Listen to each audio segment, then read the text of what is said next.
En vocabulaire, donc nous allons travailler sur le sens propre et le sens figuré. Alors vous allez voir, c'est pas très compliqué. Le plus simple, donc, c'est de prendre un exemple. Donc, dans cette phrase, Toto ne finit jamais son repas, il a les yeux plus gros que le ventre. Il y a une expression au sens figuré. C'est-à-dire que vous imaginez bien que notre ami Toto n'a pas les yeux qui sont plus gros que son ventre. C'est ce qu'on appelle une expression. C'est une façon de dire. C'est du sens figuré. Donc, c'est pour ça que, là, on vous demandait de trouver l'expression au sens figuré, c'est bien sûr avoir les yeux plus gros que le ventre. C'est pas possible, bien sûr, en réalité.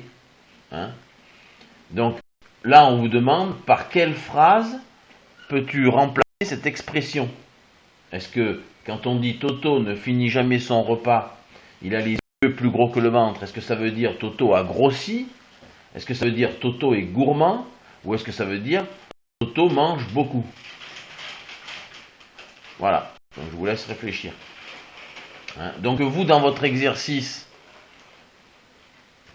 que vous devez faire aujourd'hui, vous voyez, vous avez 5 phrases. Dans chacune de ces phrases, il y a une expression qui est au sens figuré. C'est-à-dire qu'on ne peut pas, ça ne reflète pas la réalité. Dans la première phrase que je vous lis, en pénétrant dans la grotte, nous étions verts de peur. Donc vous imaginez bien, est-ce que vous avez déjà vu quelqu'un de vert? Non. Donc ça, c'est une expression. Je ne peux pas toutes vous les dire.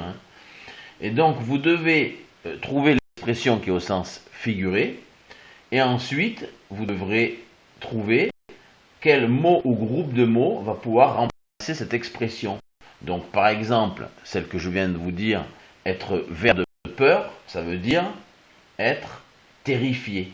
Voilà, donc sur votre cahier, vous écrivez l'expression au sens figuré, et ensuite, vous écrirez l'expression, son explication. Voilà, bon courage!